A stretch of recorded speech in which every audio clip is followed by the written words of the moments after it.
Welcome to a special National Championship Game Media Day edition of Andy and Ari On3. I'm Andy. He's Ari.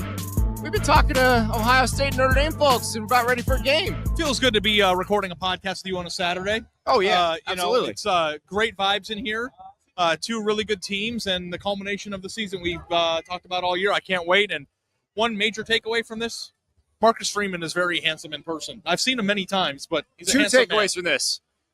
How does anyone cover Jeremiah Smith? I walk past him, I'm like, oh, my God. Yeah, the thing about Jeremiah Smith is that he is when you look at his body, it's like, oh, that guy's in the NFL. And then you look at his face, and he goes, he's in middle school. Like, but we got a chance to catch up with the guy whose job it is to coach Jeremiah Smith from here to the NFL, Brian Hartline. He's a fan of our predictions, as you'll see, knows them very, very well. Here's Brian Hartline. We are here with the number one wide receiver coach in the country, Brian Hartline. I've always wanted to ask you this. Okay, when you're recruiting a receiver, at this point, do you just show on your phone how many dudes you put in the first round and say, what are we even doing here? No. I mean, I think that, it still comes down to relationship.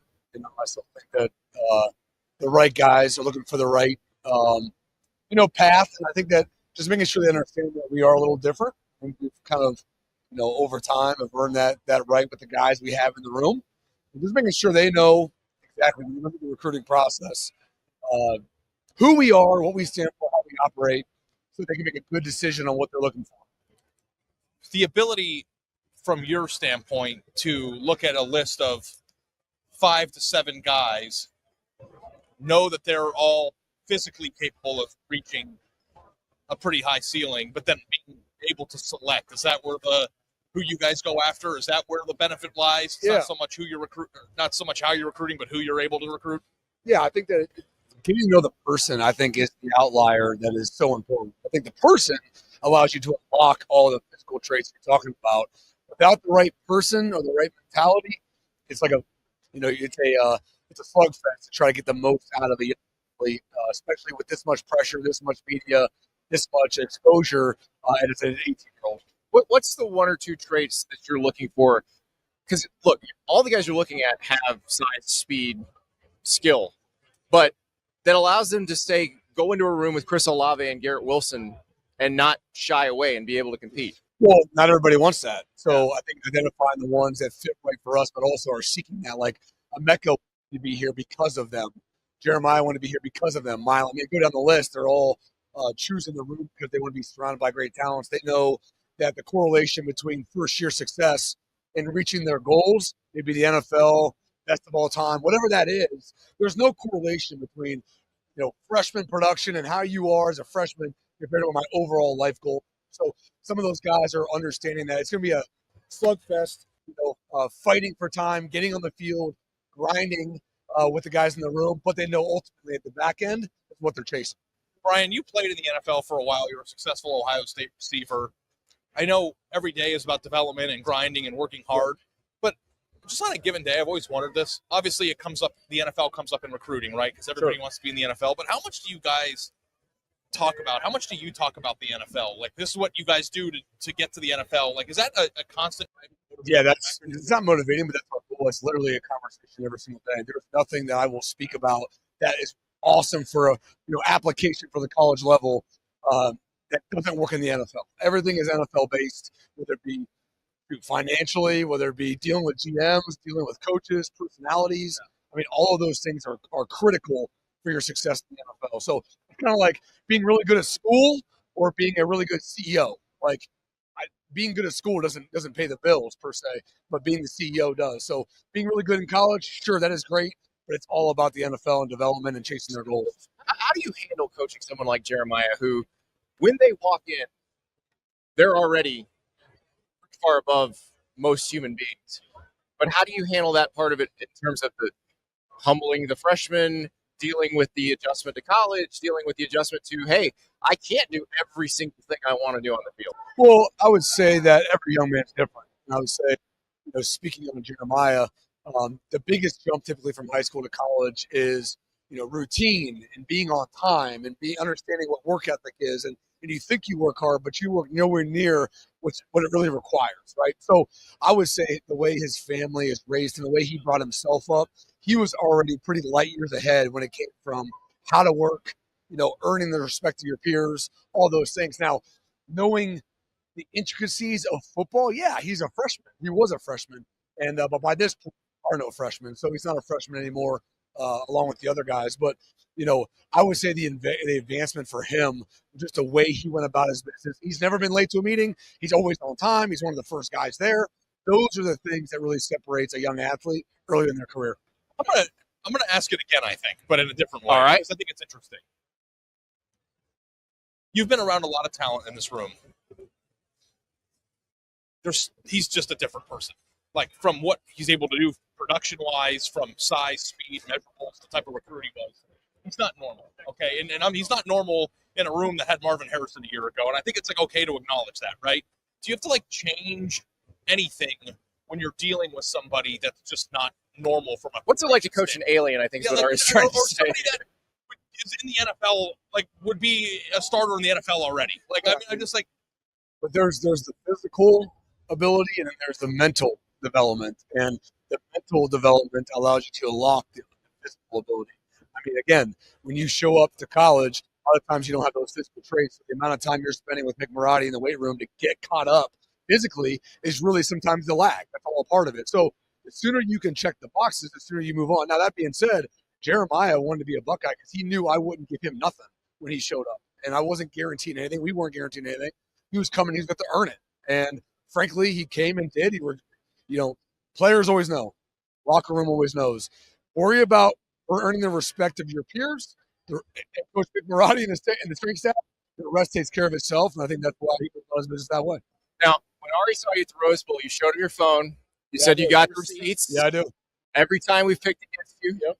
What are you doing now? We've picked you in the last 2 games. How are you handling this? How do you find the motivation? Making sure to remind everybody that what the conversation was. It was great about you guys. You guys can pick and then change your pick day to day. We have no accountability. Exactly, no accountability. Yeah. That being said, having fun with it. This is good. I think it's awesome. You guys aren't the only guys I even take screenshots on, and the things that are said. I just have learned to grow up and not post them on social media like I would as a younger guy. What's the problem? Brett Bielema did that to us the other day. So what is the downside to posting stuff or talking crap online? If I do it, then why wouldn't the athletes do it? I just don't think it's the right way to do it. Ari's trying to get you to say it's okay so he can do it because his wife gets mad at him. It's okay. I look receipts too. I know, so do I. And I look, but it's just all fun and games, and I like it. Ari's a good sport. How do you handle – because we're all shitting on you after the Michigan game. And then now we've been singing your praises since the Rose Bowl. We've been saying, they can't lose. They're going to kill it. How do you handle the flip in terms of just dealing with the players and having them deal with that? I'm good. I'm worried about you guys. How much full of crap do you guys feel? I mean, I don't know. That's my question. I feel so full of crap every morning when I wake up. No, but listen. It should always be an evaluation of the body of work. I don't know if anyone goes undefeated in the NFL, do they? I mean, I don't know. I mean, don't get me started. This was our whole argument about the 12-team playoff. Nobody's going. And I'm not minimizing games. I'm not minimizing games at all. I'm just taking it for what it's worth. I remember when the Guardian caps first came out and how I thought, what's this guy doing? And how much I would minimize that. But now how normal it's become. We're such creatures of habit. We're going to look up in a year or two. We'll be looking back what was I talking about? Well, I'll tell you, with the Guardian caps, when they first came out, I was like, that's a weeble wobble. What the hell is that? Now I got a kid playing football, and it's are you wearing your Guardian cap? Do you have your Guardian cap in your bag? We're creatures of habit. I get it, but here's the thing. Here's the thing about that. So the bracket that you put up was made 9 days after the Michigan game. Okay. Uh-huh. So when you're making those picks, you can't defend this. What I'm saying, saying is you are on a run right now that has been incredible, right? The last taste of Ohio State football that we got going into that was a bad taste. So it's a pretty. It's kind of like you guys doing a bracket after the first week of college football. Oh, we did that too. How's that going? How's that going? Actually, the overreaction of sports makes sports what it is. So much fun. I get it. There's a lot of passion involved, but But I personally don't think I'm overreacting to that. Oh, okay. Yeah, go with that. See, he's working the process every day. Yeah. You're worried about outcomes. Yeah. No, but Brian, you have been at Ohio State for a large portion of your life. Very good player on some very good teams. What does it mean to be this close, to keep it serious, to winning a national championship and having a ring with that logo on your chest? It's not about the satisfaction as it is just the understanding of the goal placement a year ago in January, the amount of work that's been put in to get to a goal, and then being able to finish the job that we outlined in a team meeting, in our room with the guys, and how you go through spring ball, you add guys, some guys might leave, and just everything that goes into. Literally, more than half of our year, is literally in that building. In the off season, we get weekends off. That's it. But we literally grind so much. Players, coaches, and to be this close, 40 guys to reach their goal is really what we're chasing. Good luck on Monday night. I appreciate having you guys. Yeah, thanks for being here, Brian. Always appreciate it. Nothing quite like someone saying, "Do you realize how full of shit you are when you wake up in the morning?" Yeah. So thanks for that, Brian Hartline. He's got a little edge to him, doesn't he? I like it. It. Now, I realize he's in a good spot. He's at his alma mater. But I would like to see Brian Hartline get a chance to be a head coach at some point. I think he's going to be a good one. See, I had an in-depth conversation with him about that on my tape recorder in either the Rose Bowl or Dallas. I can't remember which one. And, I've had this conversation with him many times over the years of, what do you want? And, because it's I want him to just say, I would like to be a head coach one day. And, he won't do it. He just settles for being the best receiver coach in the country. But I don't know that it's not really settling, by the way. Yeah, we talked about it, and I should probably write about it maybe this week. I think you should. But, we as people view progression in the corporate sense of, okay, you start as an intern, then you work hard, and then you get a better job, and then you get a better job, and you get paid more, and then you go up and up and up. And, Brian Hartline is a human being who has played college football at the highest level, signed a max NFL contract, and now is coaching at the place that he loves but more than anything. But it may be when you've signed a max NFL contract, it takes the money piece out of the equation. And which it's then you get the you benefit start thinking of about happiness. You start thinking about where's my joy. It's really interesting. But he doesn't think in those terms of you and I are talking all the time to coaches who want to climb the ladder and get bigger jobs, and it's I don't think that he wakes up in the morning and goes, well, if I make a draft pick, then maybe I'll be a head coach somewhere. It might turn out that way, but I don't think he's driven by it. So, I'll write about it. Maybe I'll write about it tomorrow. I don't know. That's a good idea. I have it in the can. But yeah, I do love that he is still petty, not publicly. Oh, but he's petty. Oh yeah, but that's okay. We appreciate that. We know we like that you're watching. We like that you're watching. All right. So you may have noticed this is the first episode we've ever had that has the E on it. If you're listening in podcast form. Well, if you said, Andy, which episode will get the E? What school will it involve? Notre Dame would have been the last one. Yeah. But we are repeating something that Pat Coogan said. Pat Coogan, the center for Notre Dame, too nice to say it on camera, but we know he says it because we've seen it before the games. That's right. Notre Dame, 4 quarters of fuck you football. That's Pat Coogan. Here is the author of it. We are joined now by center for the Notre Dame Fighting Irish, Mr. 4 quarters of fuck you football. When that clip first goes viral, does mom say anything? Grandparents? How's that go? They were happy to see it.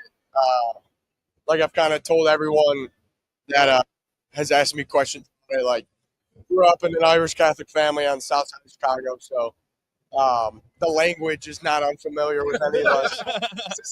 This is Sunday dinner, basically. Yeah. Maybe it's a little less than that, but no, they were. I've always been a kid that's kind of up the sleeve, and it's really just it really just shows how passionate I am about these guys and how much I care about these guys. So they were happy to see it. They were proud of the moment. And there were laughs and funny moments, but yeah. Is that natural, or how do we tap into get to that point? Yeah. Is that something you would have done as a freshman? Definitely not. Okay. Definitely not. It's been kind of my whole career, just growing into who I am and growing into a leadership role. And kind of my development throughout the 4 years here. But no, I don't like practice it or anything. It really is just like it's a moment in pregame before we're about to run out on the field with the guys that I care about the most. And obviously it's an emotional time, and these are big games and big moments. So it's really just how much I care about these guys, and I just let it So rip. what is fuck you football? It's the style of football that Notre Dame wants to play and Notre Dame plays. It's running the ball efficiently. It's playing all four quarters, starting fast, finishing fast. It's a brand of football that offensive linemen want to be a part of, and live for. And finishing in the fourth quarter, finishing with the ball in your hands, finishing on that 4-minute drive. That's kind of what it's all about. It's also like a freeing mentality too, of like, no matter what happens, it's a physicality aspect of it too, I assume, right? Like, for sure, it's a mindset that whatever happens, we're gonna just give it all, everything we got. Has that helped you guys? You dealt with a bunch of injuries this year. You dealt with a bunch of injuries the last game you played. I'm sure you look at Charles Jagisa. What's he doing here? Playing right guard. Yeah, that's kind of it's what this program is really about. It's everybody. It's all hands on deck. No matter who's in there, no matter how many reps they've gotten, no matter if they were hurt in the past, like Chuck, he stepped up huge for us. It's everybody. It's all hands on deck, and we have the amount of trust we have in everybody is huge. And for those guys to come in and step up and play really well for us, it was awesome. Now, being a kid that from an Irish Catholic family from the south side of Chicago, I can't really draw up a better movie script than what we're standing right now. I mean, he's a little too big. Yeah. You need to be about a foot shorter. Yeah. To be 5 foot nothing, 100 nothing. No, not that movie. I mean a good movie. But seriously, are you just like living? Is this the embodiment of every dream of kids that grow up in your circumstances? 100%. Yeah, I mean, been a Notre Dame fan my whole life. There's pictures of me 2, 3, 4, 5, 6 years old. I have these 2 jerseys. One's a green number 1 jersey and a navy blue number 1 jersey. Just wearing them around the house, every single picture. Started going to games when I was maybe 5. There's pictures of me in front of the grotto with my older brother, and it's a really special moment. When did you realize you were never going to have a single-digit jersey number? When I started playing football, and I was ready in offensive lineman in 4th grade. So the brotherhood of Notre Dame offensive linemen. I mean, the level of guys that have come through there. I know that like Miami used to have the guys that the NFL dudes would call their old dorm number just to see who was there and then motivate them. Like, does Zach Martin call people and text people? Does Ronnie Stanley check in every once in a while? We've been blessed to meet those guys and train with those guys throughout the years here. It's really special, like kind of what you said, just the brotherhood that this offensive line is at Notre Dame. It really started back in, with guys like Chris Watt and the Martin brothers and Ronnie Stanley, but all throughout the years we have to say Mike Golick Jr., he's our friend. So Golicks are huge at Notre Dame, and McGlinchey and Quentin Nelson and Hunter Bibbin, who's still around the program, and guys like that really set the foundation for what this offensive line means to the university, and it's really led the way for us to have success and really show and care for what it means to be an offensive line. When I think of Notre Dame, I think about tradition, right? Absolutely. I think about the fight song, the campus. I don't need to explain it to you. You get it. Yeah. To be 4 quarters for football away from accomplishing something for the first time, and again, Bad at Math podcast. What's 88 to now? It's a long time. It's a long time. No, 30, yes. 39. 37. 40. He's right. I don't know. He goes to Notre Dame. You didn't get into Notre Dame. I wouldn't have gotten in. To be that close to etching your name in the wall of that program's history. Like, I don't know, like as a player, do you think about the gravity of the moments that you're in while you're in them and what it would mean not only for like F you football, fuck you football, 4 quarters away of like being a Notre Dame legend forever? Like, do you think about that? It's in your head. It's like, you're in the moment, but at the same time, you really gotta take it day by day, and that's what props to Coach Freeman. That's kind of been the message the whole week is like, we got to stay in the moment. Like, even though it's a Tuesday practice, Wednesday practice, we've had 10 days or so to really prepare for this unbelievable opportunity. That's the biggest day of the week. Like, even though it's a Tuesday practice, even though it's a Monday practice, that's the biggest day. So while maybe a giant opportunity to make history and etch our names in the history books forever, we got to go out and play, and we got to go out and execute the fundamentals that we've been doing all year. And that's really been the message all week is while it may be something that hasn't happened in a while, but it still is a game that we've been playing all year, a game that we've been playing our whole lives, and we got to go execute. At the bottom line, we got to go execute for 4 quarters, and that's how we'll really accomplish that goal. Mike Golick said he used to puke before every game. He told us this. Do you have any pregame traditions that involve vomiting? No. What do you do like in the 40 minutes, the tension of the 40 minutes before kickoff?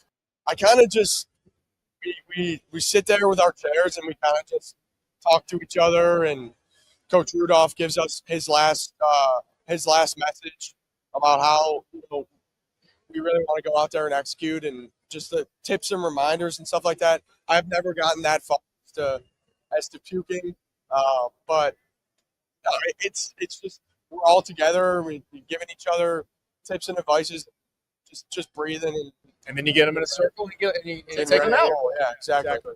4 quarters away. 4 quarters. Thank you, Pat. Thank you, Thanks guys. for being here, Pat. It's a pleasure. Thank you. That is Pat Coogan. That Notre Dame offensive line, Ari, they're nasty.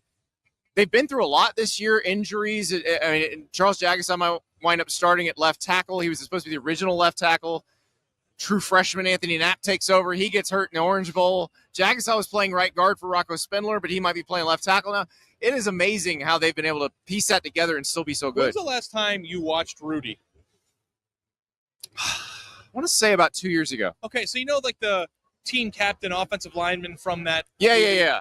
I feel like every single offensive lineman that plays at Notre Dame has that same exact build, face, everything. Yeah. Of that is the dude. And that Pat voice, Coogan, yes. It's when you talk to him about where he grew up and who he roots for, it's the thing that is so interesting to me about the national championship game and is that all the people that have gotten to this point, to this media day, are 4 quarters of football away from being forever immortalized in the program.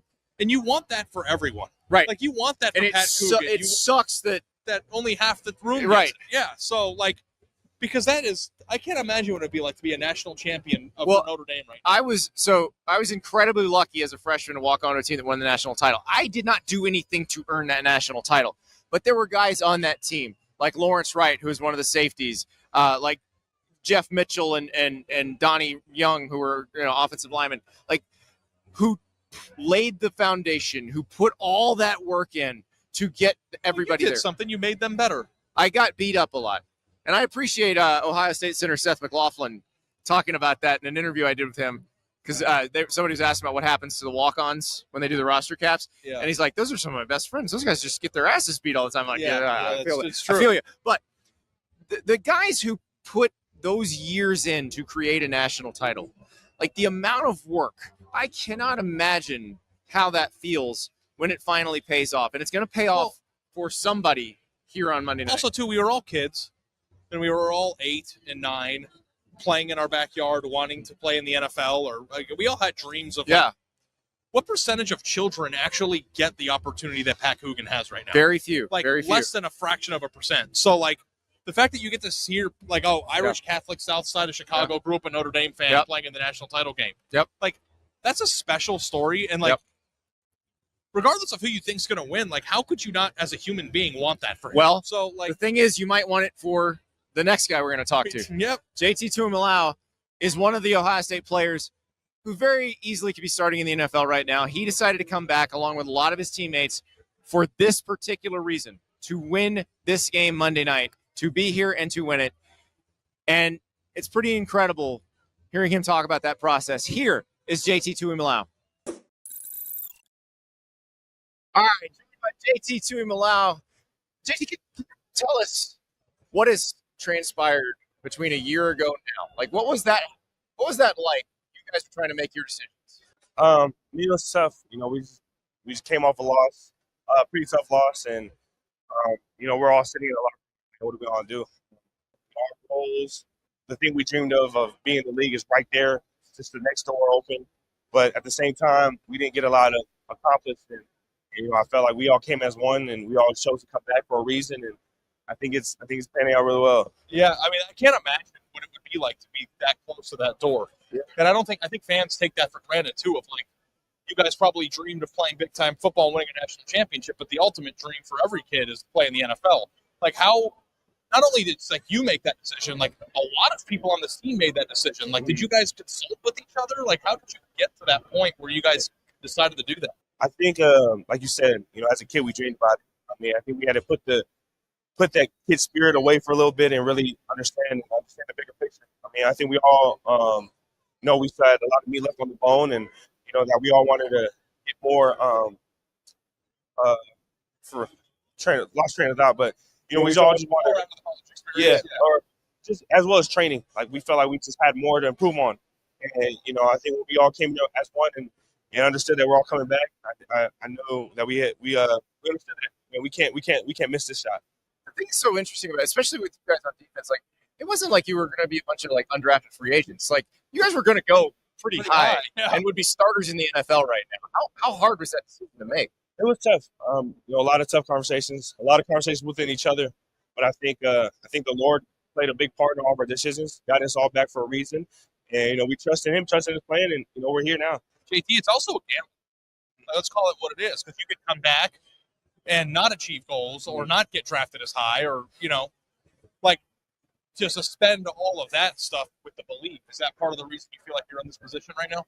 Yeah, I mean, for me, when I came back, it felt like just a lot of weight was lifted off my shoulders. A lot of expectations I had for myself, and choosing to come back, knowing that wasn't part of my plan, but it was part of the Lord's plan. It just allowed me to really give everything to Him, and then I'm pretty sure everybody did the same thing. And to see us here now, I mean, I'm proud to be playing with these dudes. One more night together. One more night, man. Thank you guys. Appreciate it. Yeah, thanks so much, JT. Thanks so much. That's JT Tuimoloau, one of many guys who should be in the NFL right now, but are playing for Ohio State one more time, and they want to leave with a national championship. Yep, stakes couldn't be higher, and you got people on one side that could be in the NFL right now and turn down pretty big numbers to be here, and you've got other guys who have been rooting for the program that they play for their whole lives, and it's both sides, and it's just like the perfect culmination, I think, to a wonderful season. Gold helmets, silver helmets. It all comes down to this. Talk to you Monday morning, the day of the national championship game.